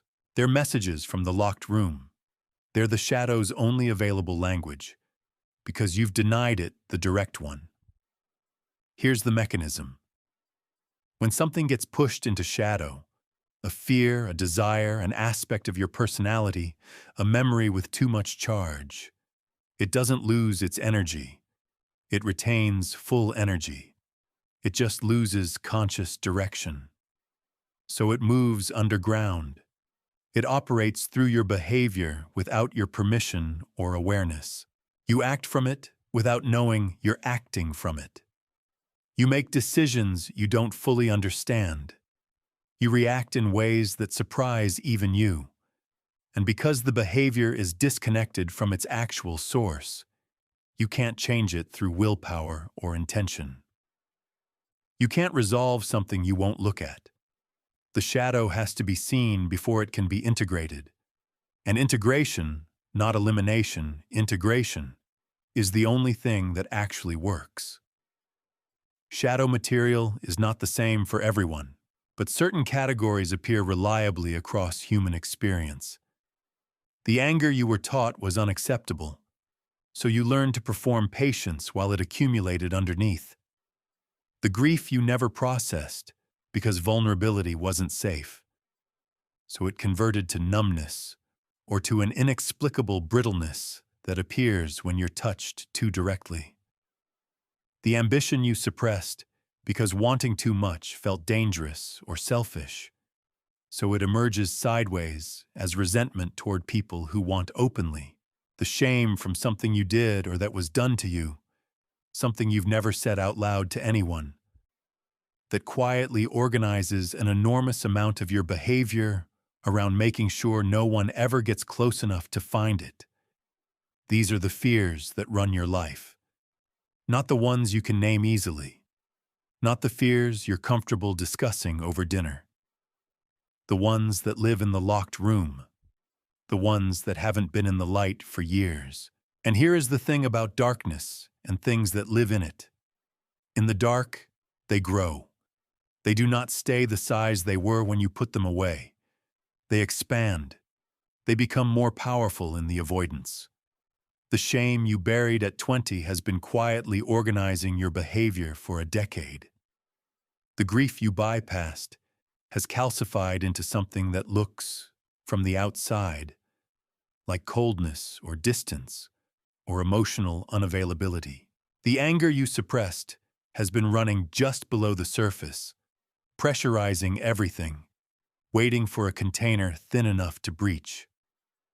Suppression doesn't preserve things, it ferments them. The invitation here is not to perform psychological excavation as an act of self-improvement. It's more specific and more practical than that. It's to start noticing where your behavior puzzles you, where your reactions don't match the situation, where you keep arriving at the same outcome across different circumstances, where you feel, underneath the functioning and the managing, a persistent heaviness you can't fully explain. Those are the doorways. Not dramatic, not obvious, just slightly off, slightly disproportionate, slightly more charged than the surface situation warrants. When you find one, the practice is not to immediately analyze it or trace it to its origin. That often produces more intellectualization than insight. another way of looking busy while not actually looking. The practice is simpler and harder. Stay with the feeling without immediately moving to manage it. Let it be present without immediately reaching for an explanation or an exit. What does it actually feel like? Where does it live in your body? What does it want to say if you stop interrupting it? You don't have to like what surfaces. You don't have to be comfortable with it. You just have to be willing to let it be seen. By you first, before anyone else. Just the private act of acknowledging, yes, this is in here. Yes, this is real. Yes, this is part of me. That acknowledgement, simple, quiet, private, is more powerful than most people realize.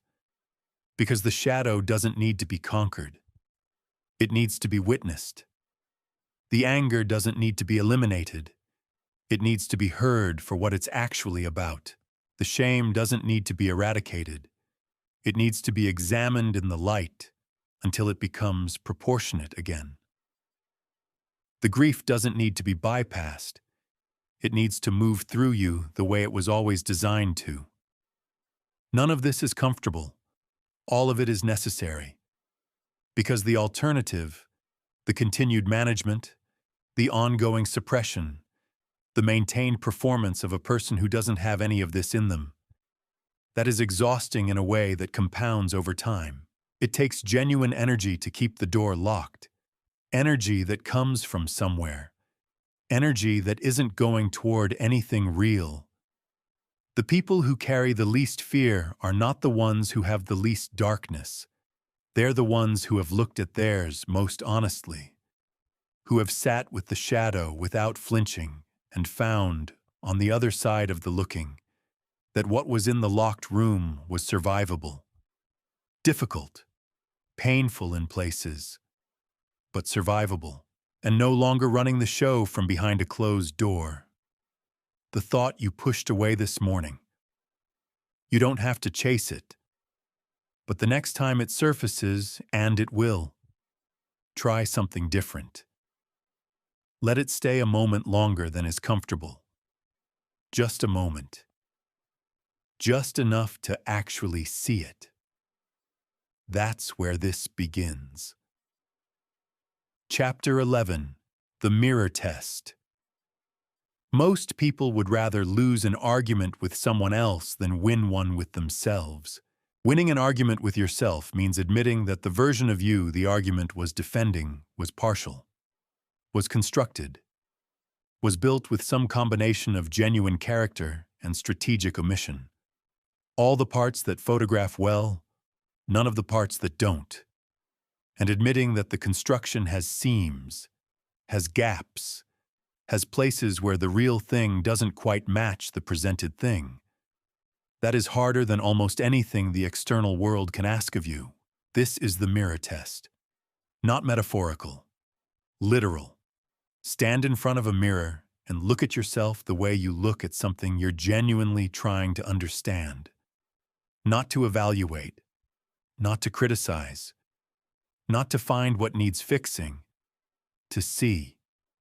To actually see the person who has been present for every decision you've made, every fear you've felt, every moment you acted with integrity, and every moment you didn't. The person who knows, specifically, precisely, without the benefit of narrative softening, exactly what's been going on. Most people can't hold that contact for more than a few seconds before something moves to break it. A slight shift of focus, a critical thought that redirects the gaze inward and downward rather than direct. A sudden awareness of a physical detail that's easier to examine than what the eyes are actually doing. The mirror makes most people uncomfortable, not because of what they see physically, but because of what direct self-contact requires. Honesty without an audience. No performance, no management. Just you, looking, without anywhere to deflect. Self-honesty and self-judgment are not the same thing, and the difference is everything. Self-judgment is a closed loop. It takes what it finds and converts it immediately into a verdict. Inadequate, broken, not enough, too much. Always a sentence, always final, always designed not to produce understanding, but to produce punishment. And punishment, paradoxically, is another form of avoidance. When you're busy condemning yourself, you don't have to actually examine yourself. The verdict substitutes for the inquiry. Self-honesty is an open loop. It takes what it finds and stays with it long enough to understand it, not to fix it immediately, not to condemn it, not to convert it into a story that's easier to carry, just to understand it. This happened. This is real. This is part of who I am or how I've operated. Now, what does that actually mean? That distinction between understanding and judging is the fulcrum of this entire chapter. Because the mirror test only works in one mode. Judgment closes the mirror. Honesty keeps it open. Here is what the mirror test actually asks you to look at, not your flaws in the abstract. Specifically, the gap between who you present yourself to be and who you actually are in the private moments when no one is watching. The gap between the values you cite and the behavior you consistently produce. The gap between what you tell yourself about your choices and what you know, if you're being precise and ungenerous with yourself, is actually motivating them. That gap is not a moral failing. Every human being has one. The gap is where unexplored fear lives. The fear of being seen as something other than the presented version. The fear of losing the identity you've built. The fear that the real version underneath is somehow less worthy of the life you're trying to build. The mirror test says, look at the gap directly, not to be ashamed of it, to understand what's in it. There's a specific kind of performance that highly capable people run that deserves its own examination. The performance of someone who is managing everything, who is on top of it, who has processed their difficult experiences and integrated their challenges and is now operating from a place of genuine wholeness.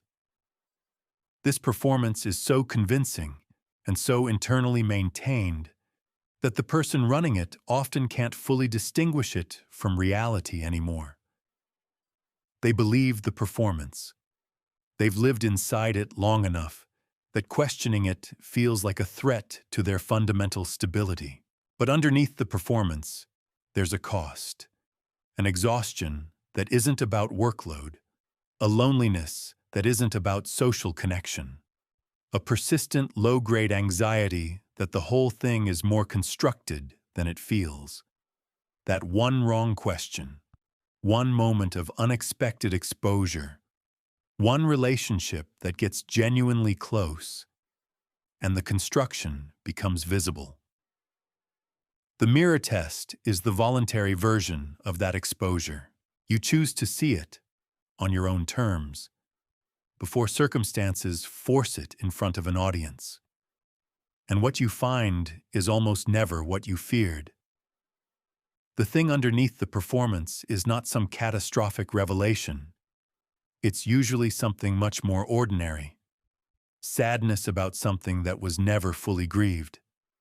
Fear about something that was never fully acknowledged. A desire that felt too exposed to admit to even yourself. Something that, once seen, doesn't destroy the construction. It just makes it honest. Converts the performance into something real. Real is always more durable than performed. A real thing can absorb pressure, can fail and recover, can grow in ways that a performance cannot.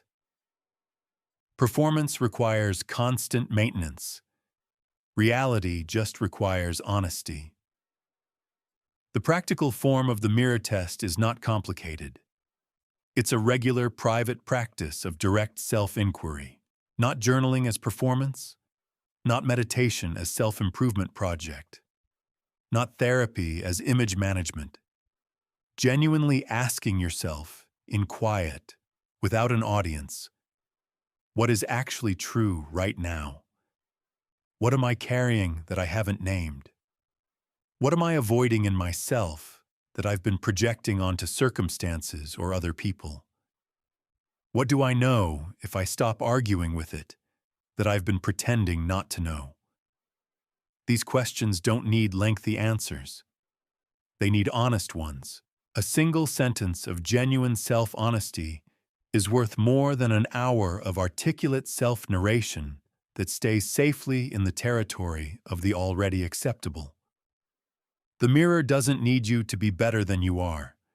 It needs you to be exactly as honest as you're capable of being. And that honesty, accumulated, practiced, incrementally deepened, is what builds the only kind of confidence that doesn't require constant external reinforcement. Because the confidence built on a performance is only as stable as the performance. And performances end. The confidence built on genuine self-knowledge, on having looked at all of it, the capable and the broken, the clear and the unresolved, and having decided that you are still worth showing up fully. That confidence doesn't depend on anyone else's opinion of you. It doesn't require constant maintenance. It doesn't crack when someone challenges you or disappoints you or sees you at less than your best. It's the confidence of someone who has already done the hardest thing, who has stood in front of the mirror and looked without flinching and stayed. You don't have to be finished to do this. You don't have to have resolved the things you find. You just have to be willing to see them. That willingness is the whole test. Chapter 12. Becoming whole. You don't become strong by fixing your weakness. You become whole by accepting it. This is the chapter that almost didn't get written, because wholeness is the hardest thing to describe without making it sound like an endpoint, a destination you arrive at when you've done enough work. It isn't. Wholeness is not a state of completion. It's a state of inclusion. It's the decision to stop editing yourself and start inhabiting yourself, fully, honestly, with all the contradictions intact. The version of confidence most people are chasing is the one where the doubts are gone, where the fear has been conquered, where the insecurity no longer surfaces and the past no longer pulls, and the internal voice is reliably supportive rather than occasionally brutal. They're working toward a self that finally holds still, a self that's finished. That self does not exist, and pursuing it is one of the quietest ways to waste a life. Because the pursuit of the finished self requires you to treat everything unresolved in you as a problem, to be eliminated rather than a part to be understood. It requires you to keep a running list of your deficiencies and work through them systematically, as though psychological wholeness were a renovation project with a completion date. And it means that until the project is complete, which it never is, you are always partly unacceptable to yourself, always one flaw away from being ready to fully arrive. This is not growth. This is a more sophisticated form of self-rejection. Real integration looks completely different. It starts with a recognition that sounds simple and lands hard. You are not the sum of your resolved qualities. You are the sum of everything. The capable and the frightened, the generous and the selfish, the clear-eyed and the deeply confused. You contain all of it simultaneously, always have. And the attempt to present only the acceptable half doesn't make you more whole. It makes you less real. Wholeness requires holding both sides at the same time. Not alternatively, not confident today, insecure tomorrow, back to confident when things go well, but simultaneously. I am capable, and I am uncertain. I know what I'm doing, and I have no idea what I'm doing. I am worthy of this, and I'm still not sure I belong here. These are not contradictions to be resolved. They are the actual texture of a full human interior. And here's what becomes available when you stop trying to resolve them. You stop performing. When you no longer need to maintain the impression that you have it together, you can stop directing energy toward the maintenance. All of that energy, and it is substantial, the amount of energy a person spends managing their image even to themselves, becomes available for actual engagement with actual life. You become faster, more responsive, less defended. Because defenses take energy, and when you're not defending an incomplete version of yourself, you can move with a directness that managed people never access. There's a specific quality that whole people carry that performed people don't. It's difficult to name precisely, but instantly recognizable when you encounter it. A kind of ease, not complacency, not indifference, but genuine ease with being seen. They don't shift when challenged. They don't collapse when criticized. They don't inflate when praised. They occupy themselves with a steadiness that doesn't depend on how the room is responding. That steadiness isn't the product of having no doubts.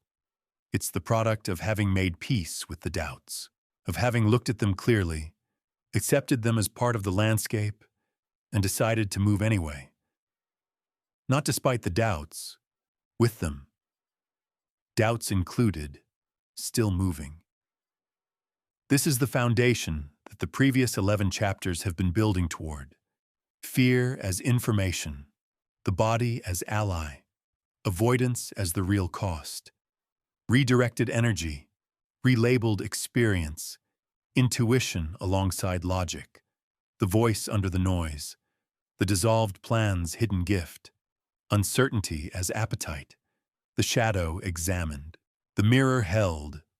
All of it converges here, not as a technique, as an orientation, a way of relating to yourself that is honest enough to be durable. Because everything built on performance has an expiration. The career built on proving something eventually runs out of things to prove. The relationship maintained through a carefully managed presentation eventually exhausts both people. The self-confidence that depends on continued success eventually meets a failure it can't absorb. These structures collapse, not because something went wrong, but because they were always load-bearing walls built from a material that wasn't real. Wholeness is real. It doesn't collapse under pressure because it was never pretending to be something it isn't. It doesn't require good conditions to maintain. It doesn't need external validation to stay upright. It holds because it's built from actual material. The genuine acknowledgement of everything that's true about you, integrated into a self that has decided, without requiring completion, to fully show up. The becoming is not a project with a finish line. It's a daily orientation, a recurring choice to include rather than exclude, to see rather than manage, to inhabit rather than perform. Some days the choice is easy. Some days it requires everything you have, but the direction is always the same. Toward the full thing, toward the real thing, toward the version of you that includes everything, the strong and the scarred, the certain and the lost, the person you've become, and the person you're still figuring out how to be. That version doesn't need to be finished to be worthy. It doesn't need to be resolved to be whole. It only needs to be honest. And honest, as it turns out, is the most powerful thing you can be. Not because it impresses anyone, because it frees you from the exhaustion of maintenance, from the quiet loneliness of being known only partially, from the persistent gap between the life you're performing and the life you're actually living. Wholeness closes that gap. Not by making you perfect, by making you real. And real is what lasts. Chapter 13. The Stories You Inherited. You didn't choose the first things you believed about yourself. Nobody does. Before you had the language to question them, before you had the cognitive architecture to evaluate them, before you were old enough to understand that the people delivering them were themselves operating from their own unexamined inheritance, the stories arrived. From parents, from teachers, from the particular emotional climate of the house you grew up in, from what got praised and what got punished, from what was modeled and what was forbidden, from the look on someone's face when you tried something and failed, from the silence that followed something you needed acknowledged. These stories became the operating system, not beliefs you hold, structures you think through. The difference matters enormously. A belief you hold can be examined, questioned, revised. A structure you think through is invisible from the inside. It doesn't feel like a story. It feels like reality. You are not a creative person. You are too sensitive. You're not the kind of person who leads. You don't handle uncertainty well. You're too much. You're not enough. These arrived as observations from the outside world when you were too young to cross-examine them, and they installed themselves at a level below conscious thought, where they've been quietly organizing your behavior ever since. The psychological term is schema, a deep, self-reinforcing belief structure that filters how you interpret experience to confirm what it already holds. The schema that says you're not capable filters out evidence of competence and amplifies evidence of failure. The schema that says you're fundamentally unlovable interprets closeness as threat and distance as safety.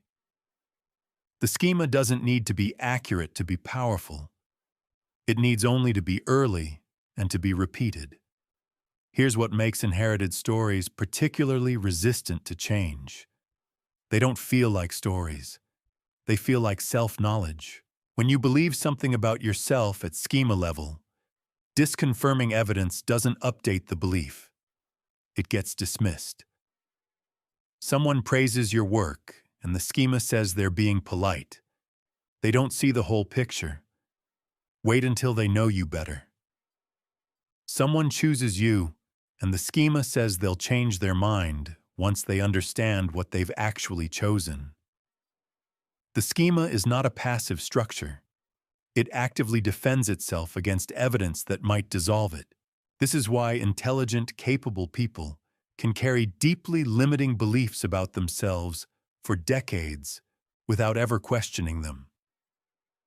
Intelligence doesn't protect you from schema. In fact, it can make the defense more sophisticated. The smarter you are, the better the arguments you can construct for why the limiting belief is actually just clear-eyed realism. Look, the most important question here is not where the story came from. Tracing the origin is useful, but it's not the work. The work is more immediate. It's learning to catch the moment when the story is running and recognize it as a story rather than a fact. The catching looks like this. You're about to do something that matters. Maybe presenting an idea, maybe entering a new relationship, maybe attempting something creative. And before you've even begun, a familiar internal narrative activates. It has a specific tone, slightly flat, slightly certain, carrying the weight of long familiarity. You know how this goes.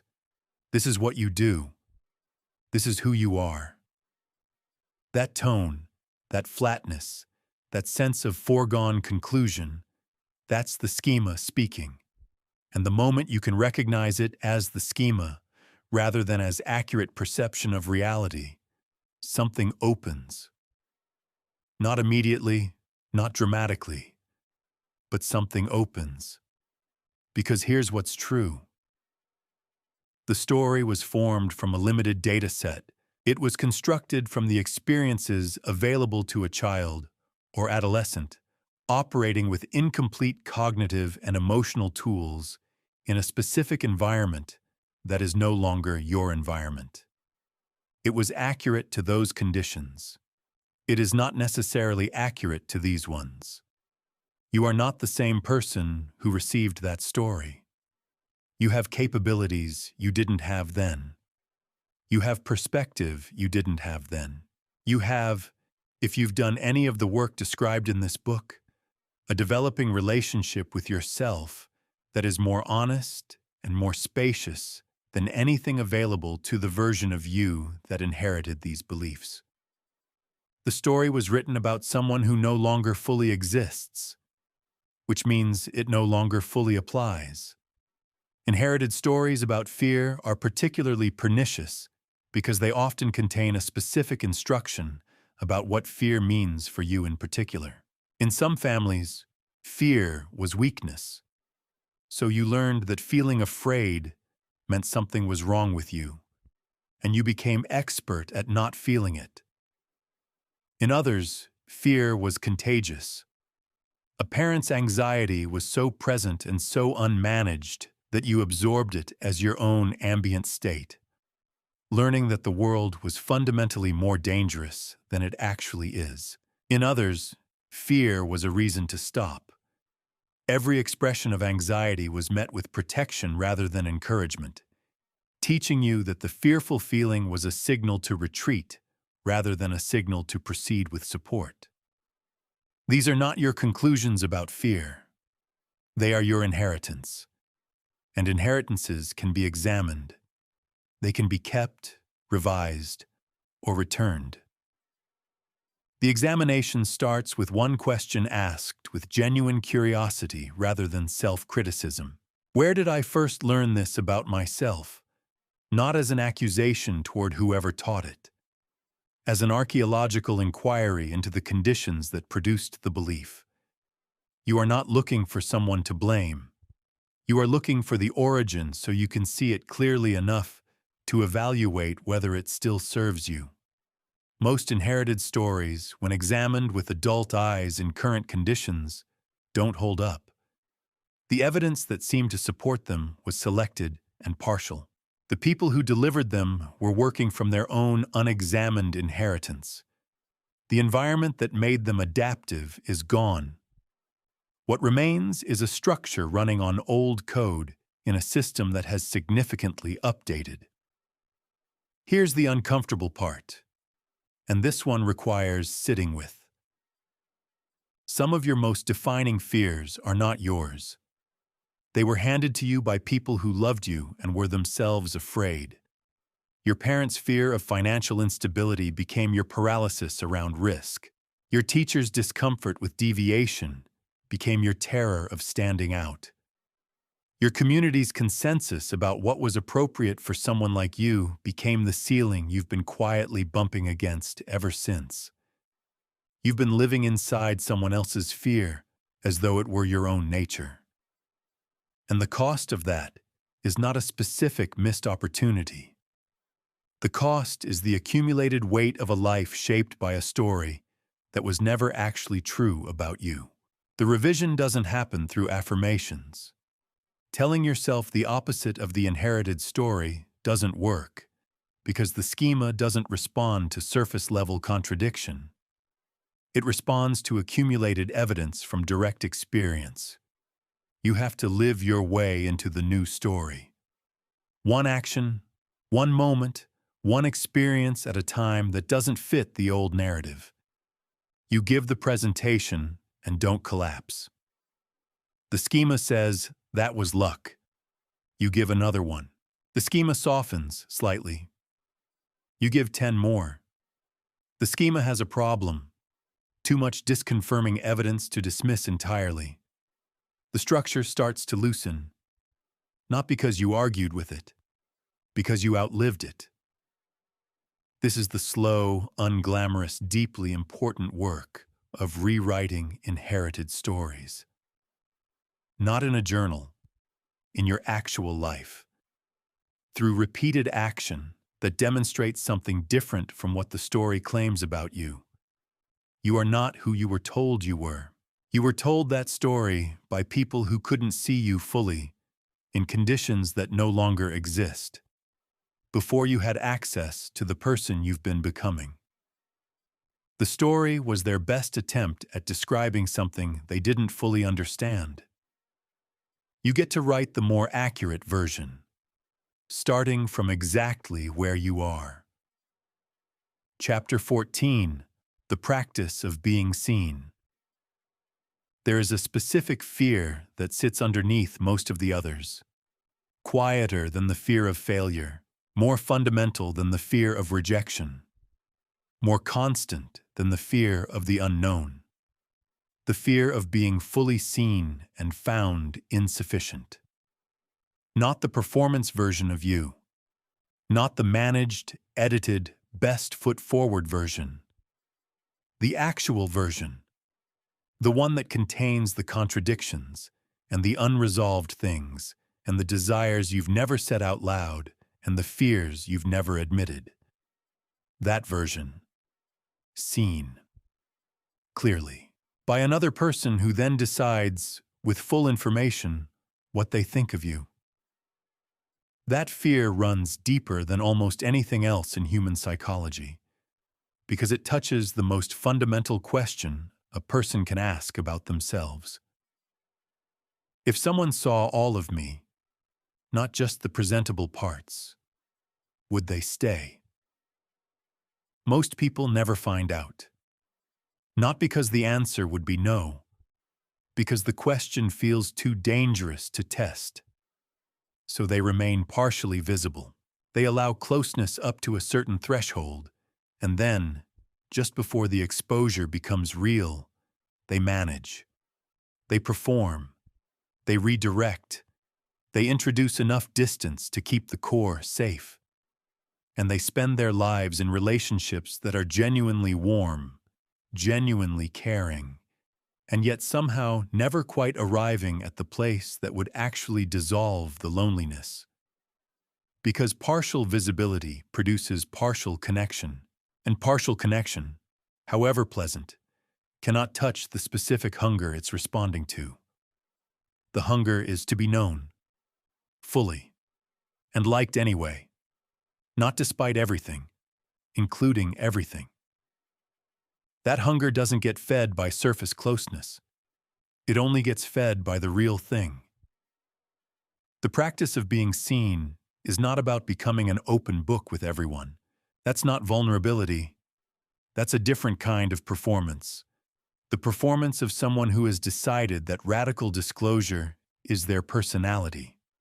Real visibility is selective, intentional, and deeply courageous. It's the choice with specific people in specific moments to lower the management enough that something true comes through.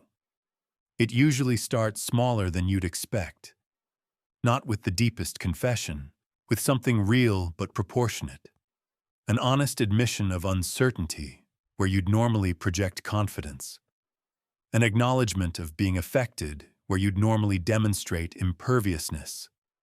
A genuine question instead of a polished opinion. Something small enough to be survivable but real enough to actually matter. And then you watch what happens. Not to evaluate whether the other person responds perfectly. They won't, not always. And making your willingness to be seen contingent on guaranteed perfect reception means you'll never be seen at all. You watch to gather evidence about what actual visibility costs, which is almost always less than the fear predicted. This is the experiment that changes the fear of being seen, not the theory, not the affirmation that you are worthy of connection, the direct experience of being partially real with another person and surviving it, of the world not ending, of the other person not recoiling, of something between you actually deepening rather than shattering. That experience, small, specific, survivable, is what begins to update the prediction that full visibility equals rejection. Here's something that might reframe the whole thing. The people in your life who you feel most connected to, the ones whose company produces that rare feeling of being genuinely met. What is it about them that creates that feeling? Almost universally, it's not their capability. It's not their polish. It's the moments when something real came through. When they were uncertain and admitted it. When they were affected and showed it. When they said the true thing instead of the safe thing. Their visibility is what made them reachable, and their reachability is what made the connection real. You are not less worthy of that kind of connection than they are. You are less practiced at creating it. Because creating it requires the one thing the fear of being seen specifically prevents. The willingness to be the one who goes first. To be real before you have a guarantee that real will be received well. Going first is terrifying. It is also the only way this works. Waiting for the other person to be vulnerable so that vulnerability becomes safe is a coordination problem that never resolves. Someone has to move first. And the person most capable of moving first is always the person who has done enough internal work to be more afraid of continued invisibility than of momentary exposure. Are you more afraid of being seen or of never being known? That question, answered honestly, tells you exactly where you are and what the next step is. The practice has a specific enemy that deserves naming. Ironic self-disclosure. The habit of revealing something real but immediately cushioning it with humor, self-deprecation, or a quick pivot back to safer territory. It looks like vulnerability. It functions as the opposite. The humor is the management. The pivot is the retreat. The real thing got within range of being seen and then got covered before it could fully land. This is not a criticism. It's one of the most human things there is. The real thing surfaced. The exposure felt too much. The humor arrived to make it survivable. But it costs something. It keeps the visibility partial. It tells the other person, subtly, that the real thing is not actually available for contact. And they respond accordingly, with warmth, often, but from a distance that matches yours. Match the depth you want to receive. Not performatively, not as strategy, as genuine practice. Let the real thing stay visible for a moment longer than comfortable. Without the cushion. Without the pivot. Just long enough to actually be there. The fear of being seen will not disappear before you do this. It will be present, fully, when you do it. That's not a sign that something is wrong. That's the sign that something real is happening. Fear and genuine vulnerability almost always arrive together. The fear is not the obstacle. It's the confirmation that what's being risked is actually worth something. Be seen. Imperfectly, incrementally, in proportion to the relationship and the moment. But be seen. Because the life that happens when you stop managing your visibility, the connections that become available, the loneliness that begins to lift, the sense of being genuinely known rather than successfully presented, that life is worth every moment of the exposure it requires. You have been visible enough for people to like the version they can see. Now try something harder and more important. Be visible enough to be known. Chapter 15, The Ongoing Practice. This is not the chapter where everything resolves. If you've been expecting that, the clean conclusion, the moment where the insights crystallize into a permanent state of courageous living, the version of yourself you'll inhabit from here forward without further effort. That expectation is itself one of the things worth examining, because it's the completion fantasy again.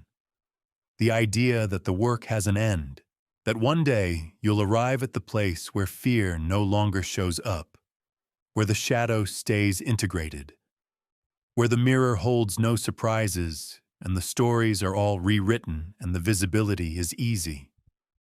That place doesn't exist. And waiting for it is a way of not beginning. Here is what's actually true. Everything in this book is a practice, not a series of lessons that once learned become permanent. A practice, which means something you return to repeatedly, imperfectly, with varying degrees of skill depending on what life is currently asking of you. Some weeks the practice feels natural. The fear arrives and you read it clearly. The activation feels like preparation. The uncertainty feels like possibility. The mirror is something you approach without flinching. Other weeks, everything described in these pages feels like something you read once and can no longer access.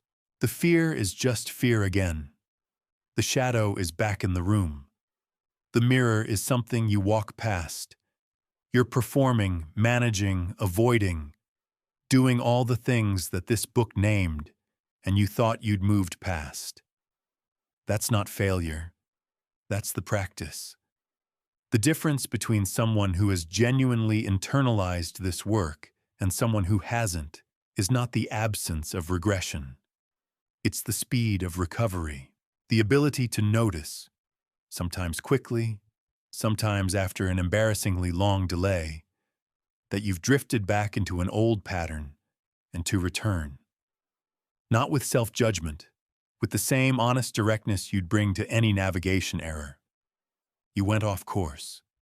You notice. You correct. The noticing is the skill. Everything else follows from it. There is a specific quality that develops over time in people who maintain this practice. It's hard to name, but instantly recognizable. A kind of settled presence, not in the sense of having no inner weather, but in the sense of being able to have inner weather without being controlled by it. The fear comes, and you feel it without becoming it. The doubt arrives, and you acknowledge it without being governed by it. The shadow surfaces, and you look at it without needing to immediately resolve it. This is not detachment. It's the opposite. It's full presence with your own interior without being swept away by every current that moves through it. The observer who can feel everything and remain functional. The person who is moved without being capsized. That capacity doesn't arrive. It accumulates. Slowly, unevenly, through the repeated practice of choosing the honest response over the defended one. Choosing to feel rather than manage. Choosing to look rather than deflect. Choosing, in the small daily moments that don't seem significant enough to matter, to be slightly more real than the situation requires. Those small choices compound. Not dramatically. You won't notice a single one making a difference. But over months, over years, the accumulation becomes visible. You look back at the person you were 2 years ago, and something has genuinely shifted. Not because you completed the work, because you kept doing it. The practice has a daily form that is simpler than anything described in the previous chapters. It comes down to 3 recurring questions, not asked as a ritual, asked as genuine inquiry in the moments when they're relevant. What am I actually feeling right now, underneath what I'm presenting?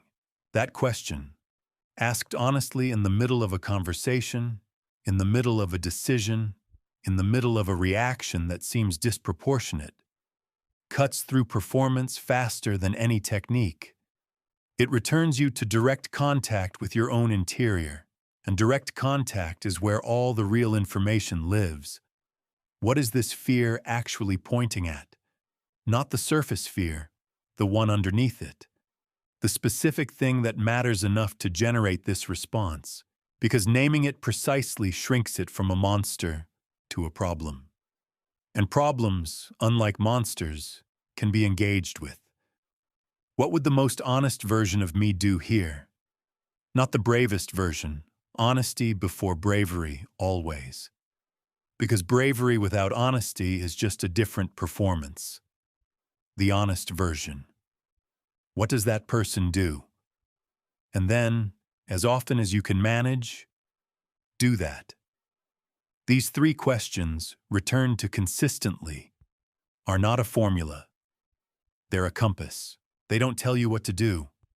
They tell you where you actually are, what the terrain actually contains, and what direction your most genuine self is facing. From that orientation, the action usually becomes clear. Not easy. Clear. Here's what the practice ultimately builds. Not fearlessness. That was never the goal, and would not be the gift, even if it were available. What it builds is a fundamentally different relationship with your own interior. A relationship based on familiarity rather than avoidance. On honest engagement rather than strategic management. On a kind of respect for the full complexity of what you carry.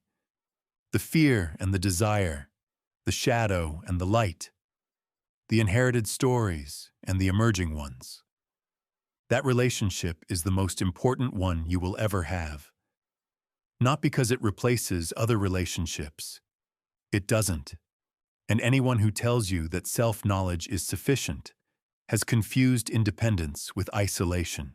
But because every other relationship you have, with work, with people, with risk, with possibility, is filtered through it. How you see yourself determines what you reach for. What you believe you can handle determines what you attempt. How honest you're willing to be with yourself determines the depth of everything else.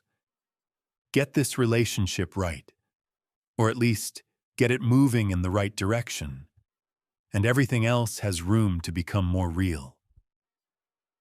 You will be afraid tomorrow. Something will surface from the shadow you thought you'd integrated. You'll catch yourself performing in a moment that called for honesty. You'll avoid something you know you should face. You'll reach for the old story when the new evidence was right there.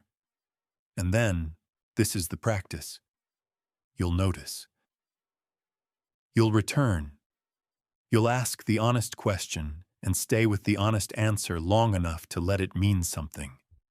Not because you have to, because you've decided that the real version of your life, the one built from honest engagement with everything you are, is worth the ongoing, imperfect, never-finished work of becoming it. The practice doesn't end. That's not its limitation. That's its gift. You don't finish becoming courageous. You just keep choosing it. Every single day, that's enough. Conclusion.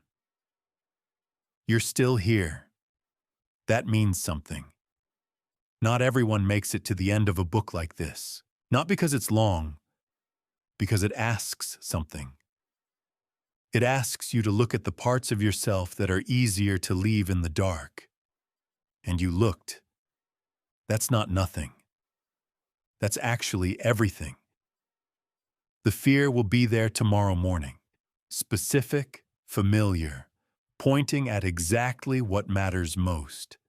The shadow will surface in some unguarded moment you didn't prepare for. The mirror will show you something you'd rather not see. The old story will run its lines with complete conviction, and you will notice. Maybe not immediately, but you'll notice. And you'll return to the honest question. And you'll choose, one more time, the real thing over the managed thing. That's the whole practice. Smaller than you expected. More demanding than it sounds. I want to leave you with one image, not an instruction, just something to carry. It's early morning. The house is quiet. You're standing in the kitchen before the day starts, before the noise arrives. And for a moment, just a moment, you're not performing for anyone. That person, in that stillness, already has everything needed. They always did.